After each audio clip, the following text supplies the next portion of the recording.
Okay, here we go. So this is a part 2 of what I posted yesterday concerning the religious persecution of minorities and women. My video cut off yesterday, but I don't think I'm going to continue where I left off. I think I actually want to dive into a few more details that I mentioned during the video and go off on a slightly separate tangent of figuring out where the actual line is between what is perceived as witchcraft and what is perceived as spiritual connection, and how do you decipher between the two, right? Because we can all, as different backgrounds and different spiritualities, argue until the cows come home about which one is right and which one is wrong, and my side is right, your side is wrong, all of that. But where's the middle ground? You know, where is the glue and the connection in between that, and where can we meet as friends and not enemies to battle the unseen enemy or the darkness that is of the world, or, you know, consuming the world, however you look at it, right? Where is the middle ground for where we are equals and where we are not persecuting and where we are not adversaries, right? Where is the middle truth within all of these spiritualities and cultural backgrounds? Because at the end of the day, let's be real, as I was saying in the other video, religion is more about cultural background than it is whether or not you are right or wrong. And I think that every sector has something to add and every sector has something to learn. So where is the commonality between Western and Eastern ideology, or colonial ideology and tribal ideology? Because that is what this boils down to, right? Because I talked in the last video, that's where a lot of the persecution comes from. It comes from subconscious motivations that have to do with money and greed and oppression of women, and the misunderstanding of minorities as being not equal in humanity, right? So we've passed that stage. But there are lingering effects in the paradigms in both ideologies. So I don't want to exalt tribal ideology over Christianity or Judeo-Christian branches or Western branches either. So of course there is a mediation to happen between these two things, and to not side with one or the other requires criticism of both sides. So even within tribal spirituality, we had corruption as well, even when you look back to Aztec times with human sacrifice and things like that, you know.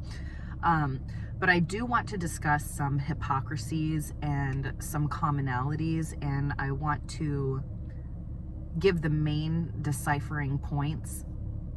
I think that there are two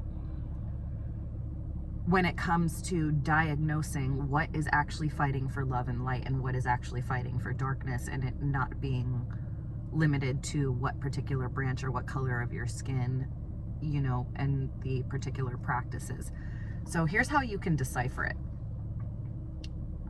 I had this conversation with my godmother, who is a very devout Christian, and I err on the side more of being non-labeled and just following love and light and the ultimate source of everything that has created the world and multiple worlds, galaxies, whatever. Okay, so her and I come from two very, very separate backgrounds. And she is white and I am an ethnic minority. So there's that as well. But we found, I do Bible study with her every week, by the way, and I thoroughly enjoy it. So we found a good commonality when we were discussing this in some of the scripture that we were reading together. And I had these questions coming from a different background than she did. And we came to a mutual understanding that, well, a lot of these practices are very similar, but, you know, why is one persecuted and not the other, even though you're essentially doing the same thing? What is underneath the action? So when it comes to finding what's underneath the action, because the unseen realm is unseen to the 3D eye, right? You don't exactly know what you're working with unless you train these spiritual gifts to begin with. So that is somewhat of a paradox as well, right? You can't see what is on the other side. So how do you know what you're working with? Whether you're of the Western ideology or of Eastern or tribal ideology, how do you know what you're working with? And there are three main ways to figure that out. So One, cognitively, you know, intentionally drawing on source or the singular point or God, whatever name you have for it, right? Knowing that you're going straight up to the source is a really good way to know that you're working with benevolence, because you're not subjecting yourself to anything else that has any layer of creational error. So when it is not the perfection of the all-being, the all-knowing, right, there is a percentage of dilution or error, even if it is very close to the source and fighting on the side of love and light. There's always going to be a degree of error, because for things to exist, there has to be a layer of imperfection to it, except the source which creates all things.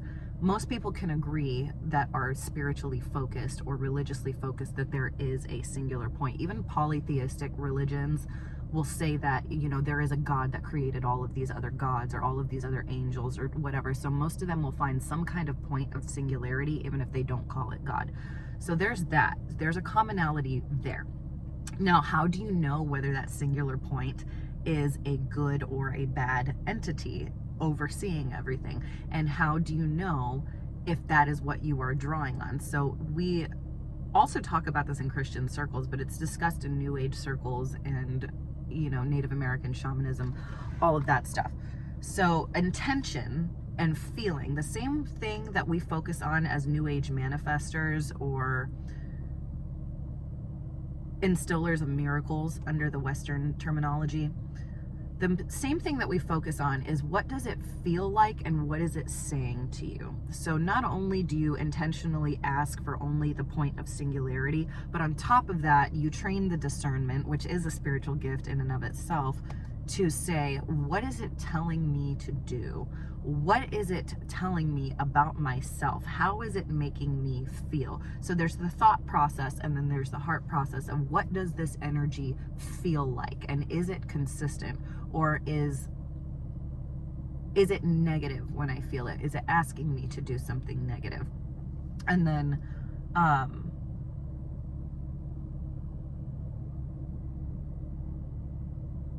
within deciphering that, I would say trust the feeling more so than you trust cognition. And that is because scientific research suggests that the electromagnetic field, Joe Dispenza talks about this, by the way, that the electromagnetic field of your body, as far as your heart, is actually greater than what comes from your brain. So it's a stronger energy, and you want to check and balance both, because you don't want one to contradict the other. So you need them in unison. But most of the time you can trust the feeling of what God feels like. And what I can tell you from personal experience that God or source feels like is, it's that idea of peace that people are looking for, and that endless joy and bliss. And when you sit with it and communicate with it long enough, you are typically always still, you're never worried about anything, and you're at peace. The energy, even when it's correcting you or punishing you, so to speak, it's very calm. It's not degrading. It's not shameful. It's not judgmental. Every correction I have received and things that I've needed to change in my life that has come directly from source via my personal experience, it has typically always been this energy where you can inherently understand that you need to fear and respect it, but it doesn't instill a feeling of fear in you. There's a natural awe and a natural fear that you can cognitively download, and you have this inherent knowing of what it is, but it doesn't instill a feeling of fear into you to sit with and become and embody. And even in the moments where I've received my worst chastising and correction from source, it doesn't feel like an energy you don't want to be around when it's happening. So there's a good clue there. Also, when it comes to intention, do you have pure intent listening to your own voice coupled with the pure intent of the universe? And if you don't trust it, you can always map out, because right and wrong doesn't look quite as clear as we normally think it does, right? You can map out the fruits of the labor, which is Western ideology. You know, what will this produce if I continue down that path long enough? What will this produce here, there? What are the pros and cons, whatever? So if you don't trust it, which a lot of people struggle with trusting and believing in source, so you can ask for confirmation of these things. You know, you can go down that rabbit hole of gazing into the future of long-term application and okay, where is this going to lead? What are the fruits of the labor? And feeling wise, one thing that I will tell you, when you're working for love and light, it feels like love and light, and it doesn't feel like anything else ever, and it's very consistent. So there's malleability and changeability when you feel other things, because I have felt the dark side, being discerning against it and coming from the type of background that I did, not religiously, but just with trauma and things like that. When you're releasing that trauma, you can feel a lot of that negativity and that fear and the evil, you know, and it also changes and is very deceitful. But one thing to decipher source, it's always consistent, it's always the same, it's never changing, it's very stable, it's very much like a rock, and it's a very trustworthy energy. So there's that side. Now, when it comes to hypocrisies, I want to dive into that, because the things that are persecuted, that are named witchcraft, which I began to explain in the other video, are actually things that many, I know for sure Christians, I'm not as familiar with Judaism and Islamic culture, although I do have some knowledge on it, so I'm going to stick with what I know about Christianity as far as the Western branch. The things that are labeled witchcraft are actually practiced by Christians themselves, and this is where, you know, things are going to get very heated and controversial, so try to keep an open mind and maybe don't click off the video right away, but if you feel like you need to, you go right ahead. Example, when it comes to mediumship is when something channels through you, another entity channels through you to speak into the 3D world. Christians actually advocate for this through source, the ultimate entity, right? God speaking through people, words of knowledge, all of that sort of stuff. And mediums that lie outside of Western ideology believe that you can channel this through any other being. Christianity also believes this, but doesn't necessarily support it. So example, with demon possession and demons speaking through you, and one scripture where Jesus is talking to Peter, I believe, he says, "Begone, Satan," because he recognizes that another entity is speaking through Peter, and a negative entity or Satan is speaking through Peter. So there's recognition in the Bible that mediumship is actually happening. And this is in a positive way and a negative way. Negatively, like I just spoke of with Peter prior to Jesus's crucifixion, there's a recognition that we are vessels that can be channeled through by entities that lie in the dimensions that are above ours according to quantum mechanics, right? Now, where the controversy comes in and where the witchcraft comes in is because we don't know, because we are unseen as far as, well, we are not unseen, but we cannot see the dimensions that are above us where these stronger entities lie. There's not 100% efficacy in what is channeling through you. So Christians only trust the use of channeling God itself, which is a very smart thing. This is also what I like to do. I have heard, and when I say heard, I don't mean heard like a schizophrenic, but it's like a feeling vibration, but I have heard deceased relatives coming from Native American shamanism background that I have been able to channel correctly and confirm the information in 3D. So I don't fully agree with this. I think if it's being recepted, you should check it with source, and you should always relate back to source, and that should be your number one guide right there. But I don't believe that you can't speak with other beings personally, and I'll get into why in a minute. So with Christianity, they don't trust any other mediumship except God, but they do believe in mediumship in the sense that they can be a channel from God's word into 3D reality. So they themselves practice and believe in mediumship. Now, when it comes to New Age spirituality, again, I always channel source directly, or if I hear something or translate something from a feeling vibration, that's the best way I can describe it, that is not directly source, I'm still going to source for confirmation of this thing, and I will still also ask source for 3D confirmation. So even when, for example, I have two deceased relatives that from my experience, I have had pretty cool communication with, and we'll get into story time with that in a little bit. And I may make another video today that actually gets into the details, where I actually reported this to a Christian person and it went pretty well.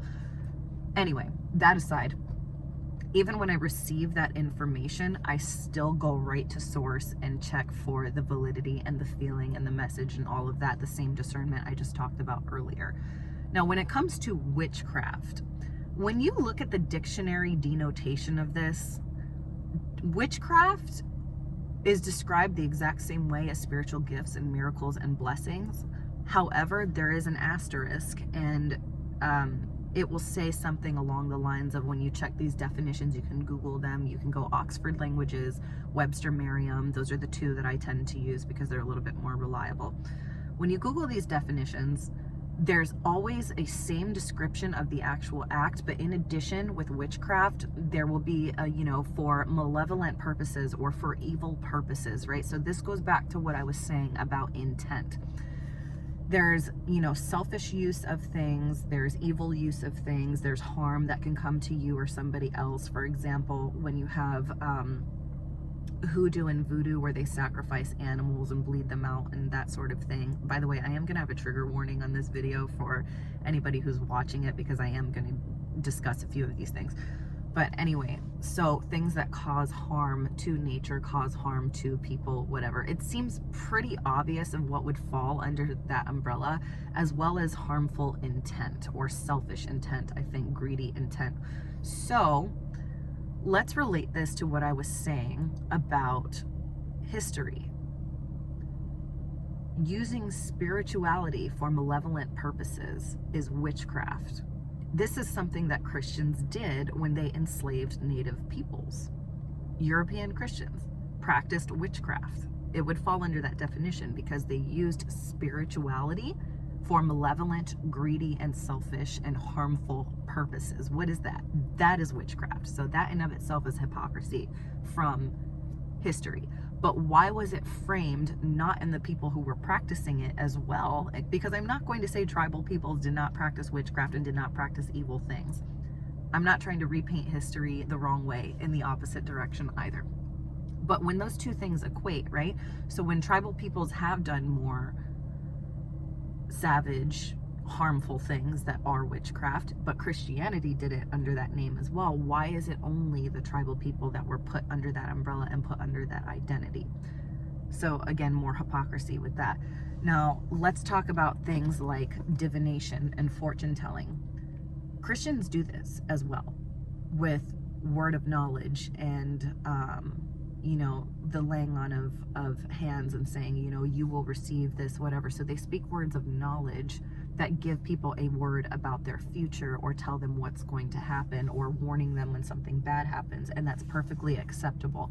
But if you use a physical tool to do it, it is demonized.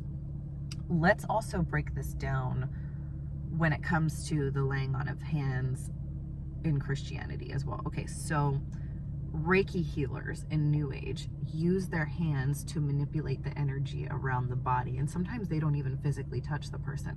Christians physically lay hands on people, which is also more intimate connection and more intimate spiritual connection, and the transfer of energy is stronger. And they command healing and they command demons out of people, right? But when other people practice Reiki, or they use tools to manipulate the energy in a body, which is exactly what Christians are doing when they lay hands on a body for a spiritual purpose, to change the spiritual energy in that person, or to rid them of demonic spiritual energy, whatever. It's the exact same thing, but again, one is demonized and one is not. However, they are both being used similarly, and they're both being used for benevolent purposes to serve the kingdom of God, or the kingdom of love and light. So why is one demonized over the other? And these are the clarifications that I want to make, because this helps us understand that we are friends more than we're enemies, and that we're seeing through a lens of history rather than seeing through a lens of truth. So while ethnic people like me can't be burned at the stake today, and cannot be enslaved for practicing what I practice, there's still intrinsic persecution that happens, an intrinsic judgment, because we're seeing from a lens of what our ancestors did in the past. We're not seeing through the actual lens of the Bible, or really understanding and dissecting what these words mean. So when you educate yourself, the definitions of these things change quite a bit, and then you'll realize, oh, we're all kind of doing the same thing, right? Again, I want to make the distinction. It's not that tribal people or women didn't practice witchcraft, because paganism is also something from history. Witchcraft is something from history. Hoodoo, voodoo. Being a Native American myself, even our people had very backwards traditions as well as civilized and beautiful traditions, right? So there's always kind of been a mix in all religions. And I don't want to discount that, even though I advocate for minorities and women. You know, let's say the truth in that direction as well. However, again, the focus is going to be the current persecution from the Christian church towards things that were developed from tribal practices. Now, let's dive into, and I'm going to post her video as well because she touches on this. Her name is Adunola. I believe I said her name right. I hope I said her name right. I'm going to post a link to her video below this video as well, because she touches on many of the points that I've researched, and one particular point that I am going to talk about in this video.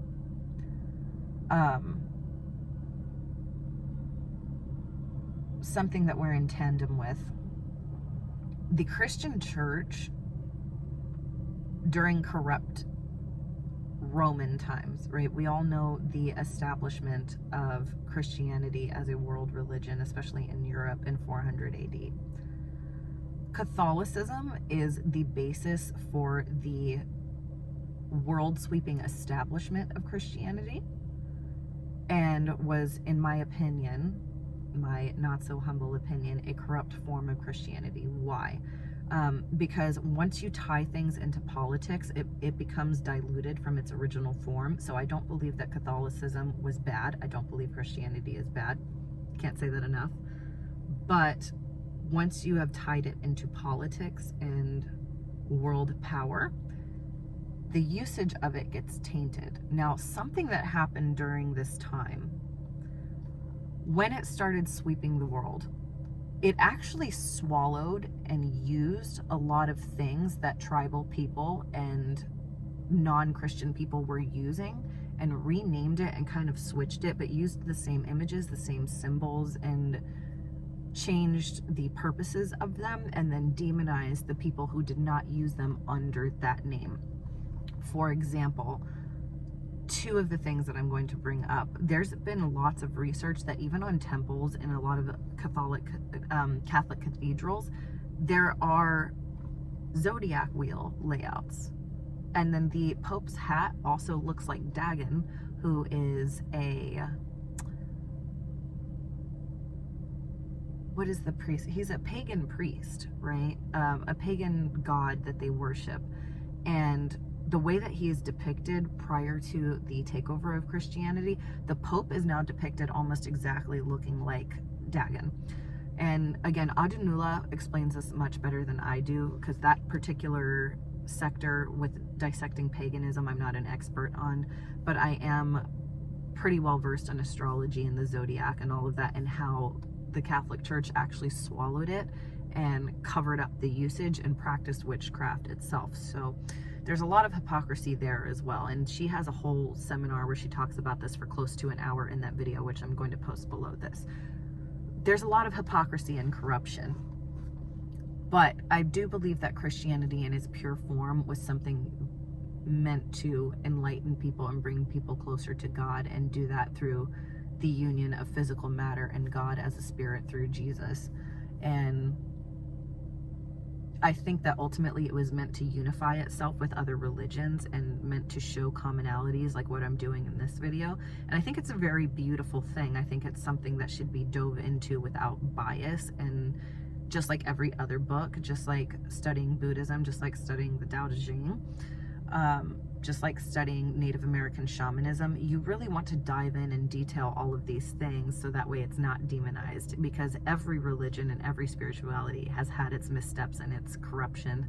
And I think it's important to go into, I think, the things that you have the most bias against with a clean slate and figure out what is really going on and try to find the common ground and the similarities, more than you try to find the division, because those are the things causing a lot of wars, or at least the name of religion is causing war, even though there are malicious purposes that lie underneath it. We do still use the name of religion and